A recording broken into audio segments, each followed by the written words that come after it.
১ August নির্বাহী আদেশে জামায়াত ও ছাত্র শিবিরকে নিষিদ্ধ করে তৎকালীন আওয়ামী লীগ সরকার। বুধবার সে আদেশ বাতিল করে প্রজ্ঞাপন জারি করে স্বরাষ্ট্র মন্ত্রণালয়।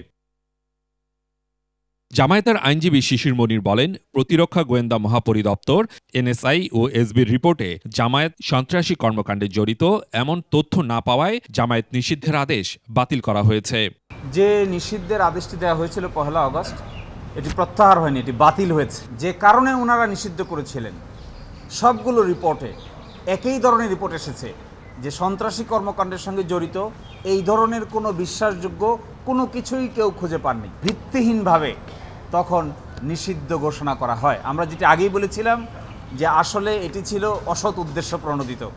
জামায়াত শিবির নিষিদ্ধের আদেশ বাতিলের সিদ্ধান্তে স্বস্তি প্রকাশ করেছেন দলটির আমির। অনাকাঙ্ক্ষিতভাবে এ মাসের ১ তারিখ হঠাৎ করে আমাদেরকে নিষিদ্ধ ঘোষণা করা হয়।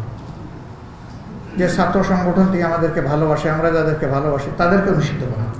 আজকে আল্লাহ শুকরিয়া আদায় করছি, আমাদের উপর যে জুলুম করা হয়েছিল, সর্বশেষ জুলুম আমাদেরকে নিষিদ্ধ করে সেটা ইতিমধ্যে প্রত্যাহার হয়েছে। আলহামদুলিল্লাহ। তিনি বলেছেন, সবাই মিলে বাংলাদেশ, ধর্ম কিংবা দলের ভিত্তিতে দেশকে বিভক্ত করা অন্যায়।